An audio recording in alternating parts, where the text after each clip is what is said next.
Hi everyone, this is Maura Sweeney and welcome to episode 16 in the ABCs of Now.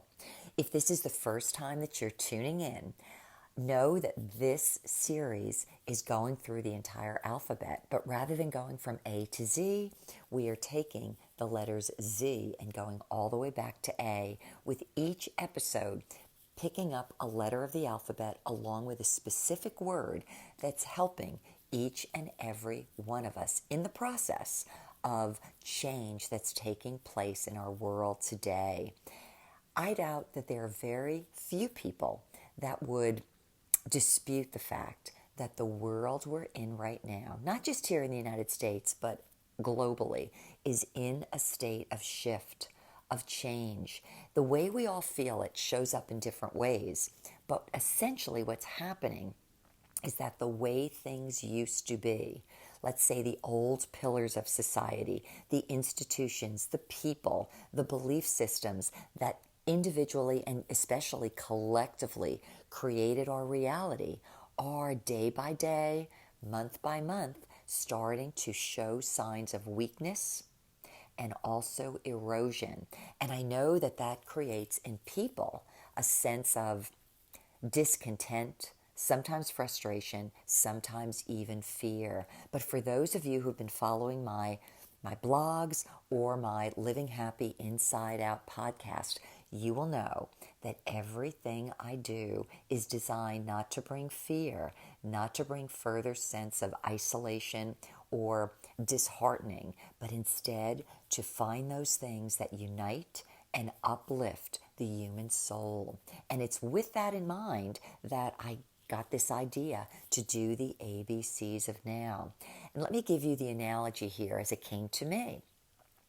As children, when we first go to school and we're learning officially, let's say, about the world around us and how then we might be able to fit into it and find our place within the world, what are our building blocks? They're the ABCs.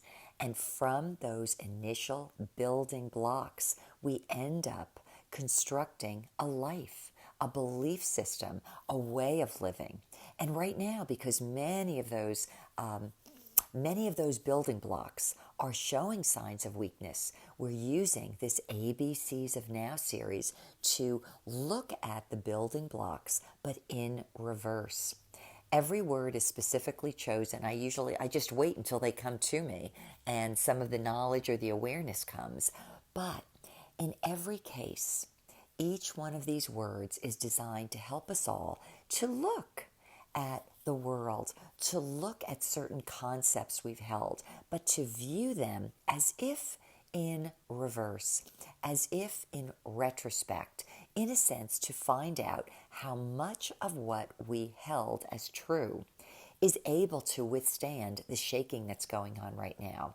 Sometimes in looking back and unwinding our past, we have new opportunities to look with greater vision, with a certain amount of wisdom, and we can determine what kinds of things perhaps don't have lasting value, and on the other hand, what things are the pillars and the building blocks that we feel good about and sound about and sturdy in, that we can use as we move forward. The world that we're moving in is not the first time that the world has gone through a state or a time of shifting, but the world that we are moving into needs each and every one of us to show up with a smile on our face, with wisdom in our hearts, and knowing that we're individually and collectively architects of the next era that we will all be living in. And my expectation, despite the changes that we're all going through, is that we will see a better era in our future. So are you ready for episode 16? Episode 16 is the letter K, and the word I have is the word knowing, Knowing. And when I first got it, I thought, well, that word sounds a little bit ethereal. How am I going to create a podcast? Where is this going? But as days and even a few weeks went by, I started to understand why this word was coming to me. And hopefully, as we review it today, you will understand, in light of this entire era of change, why this word is so important. So, knowing, let's first look at it as a noun in the word knowledge. Now, what do we think about knowledge? It's the state or the fact of knowing something. Knowledge is also familiarity, awareness, or understanding gained through experience or study. Number 3, as a definition for knowledge, it's that which is known. It's the sum or the range of what has been perceived, discovered, or inferred. Now, sometimes when I hear the word knowledge, I think about learning, but I was happy to learn that the word knowledge is actually distinguished from learning, because knowledge usually refers to what is gained, what is not gained by schooling or study. That's what learning is. So I want you to think about this. When you go to school, you are learning. You're reading books, you're memorizing, you're repeating, you're taking tests, and you are delivering back those things you learned from an instructor. But knowledge is something else completely. And that's where the interest comes with this word. Knowledge. It's deeper and it's far more personal. Now, interestingly enough, when I looked into the word knowledge and I was looking into some of its background, its roots, its etymology, I learned in Middle English it means to confess or recognize. So actually to appreciate something you know and then speak it forth. But as an obsolete term, which is very interesting, the word knowledge means sexual intercourse. Now, as I went even further in my research into this word knowledge, I learned something interesting, and I had actually forgotten about this. In the book of Genesis, which is the first book of the Bible, which would be about the origins, let's say, of man, the word knowledge was used for the first time when it says, and Adam knew Eve. And what that meant, when you looked up that word, it meant that Adam was engaging in sexual intercourse with Eve. Now, this has nothing to do with intercourse as a whole, but here's what I found very interesting. When you want to think about the meaning and the color of the meaning of the word knowledge, it has to do with first-hand awareness and experience. If you want to think about that kind of a union of two people, you were there, the other person was there, and you did not have anyone teaching you. You did not have anyone telling you about it. You were right there in the experience, so you can recall it on a number of levels. That's how deep the word knowledge goes. There is another thing I looked up, the word know, K-N-O-W. And in this case, it's used a little bit differently, but I loved the way it's used because it really helps us zero in on what we're talking about with the word knowing. To know is to perceive directly. It's to grasp in the mind with clarity and certainty. Now, right there, I want you to compare that definition with learning something in school, which may or may not truly be the full picture, where you are learning something secondhand rather than, in this case, firsthand. A second definition for know is to regard as true beyond doubt. Again, do you see how deeply that word know or knowing goes? To regard something as true, as if beyond doubt. It's also to have a practical understanding of, as through experience, or to be skilled in something. To know is to be familiar with because you've personally experienced it. I love this one. To know is to know the nature or character of, and I'm going to get to that in just a moment, and I'll give you two more. To know is to be able to distinguish, to recognize as being different. And finally, to know is to perceive as familiar. So, as I was going through this idea of why is this word knowing so important as we are exiting one era and stepping into the next, what does this have to do with each and every one of us? And now I'm going to use some of the definitions I just gave you and start to apply them. For example, have you ever been told when you were growing up and you did something foolish and your parents said, "You knew better than to do that"? Do you remember that? Or maybe you're a parent who have said to your child, "You know better than to do that." See the word know? It's because you really do know. Why do you know? Because it's within you to know. Maybe you've done something in the past that you didn't think about, and the consequences weren't good. And yet, for some unknown reason, you were just doing something in the moment without considering the fact that you know the outcome of this. So I thought that was really good. Here's another one that I have found very pointed for this. If you're a parent, or let's say you're a spouse, or a friend, and you know someone quite well, and you speak with them on the phone, or you meet with them in person, and you're thinking, that's not the so-and-so that I know. Something must be disturbing them, or something must be wrong, or something must be awry, because your knowing, or your knower, your internal knower, has actually detected something is off.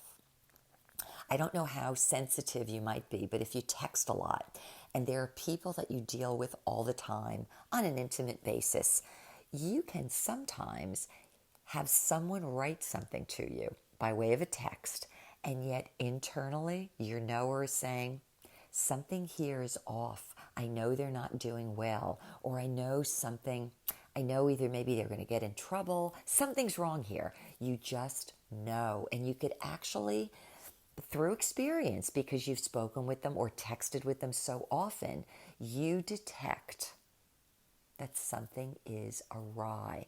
That's knowing.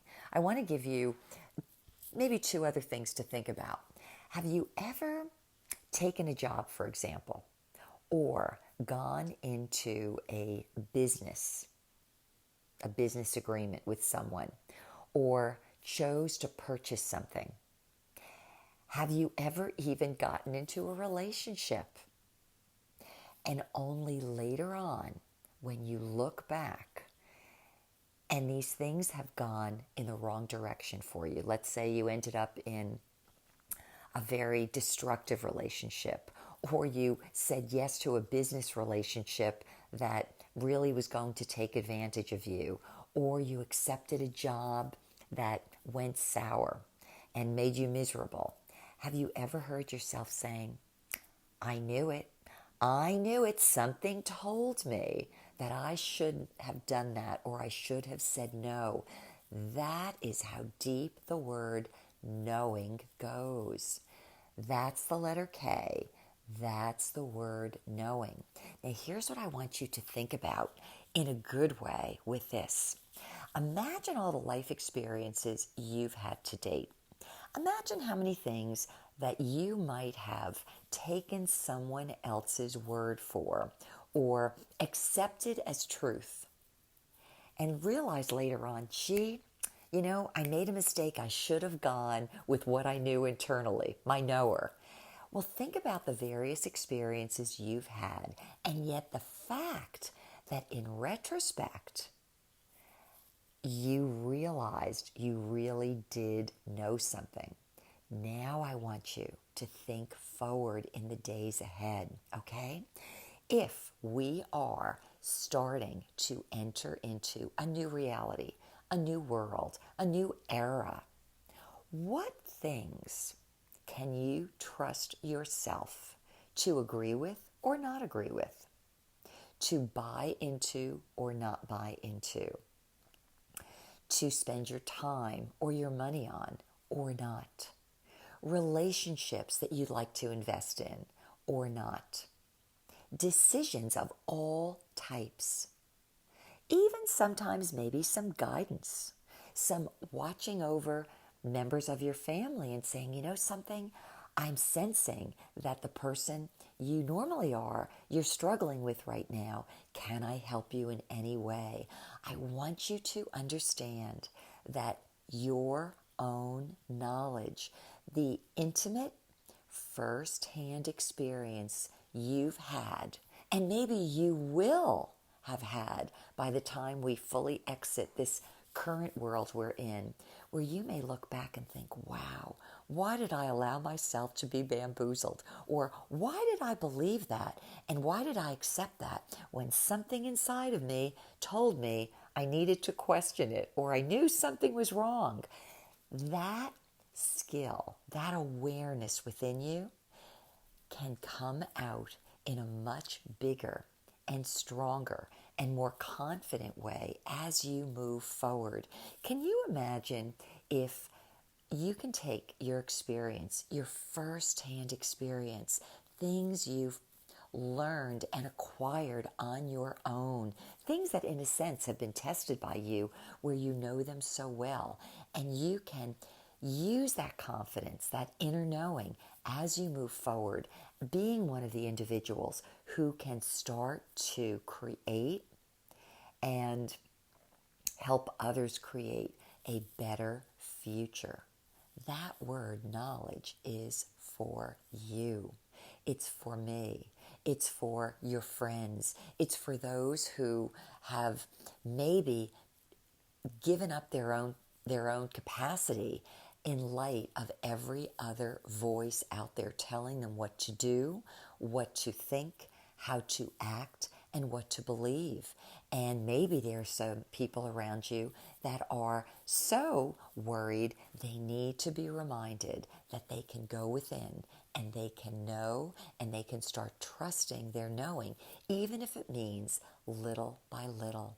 The word knowing is so powerful. And you know what? So are you. So that has been the conclusion of this episode, episode 16 in the ABCs of Now. Wherever you are today, I want you to think about change, not as something frightening, but as something good. And I want you to realize that you can take with you, as if it's a very light suitcase or backpack of all of your life experience, and you're going to use it for good and for the good of all in the world we will see take shape beginning today and definitely into our tomorrows. So until the next time, I look forward to hearing and connecting with you again. This has been Maura with Maura for You.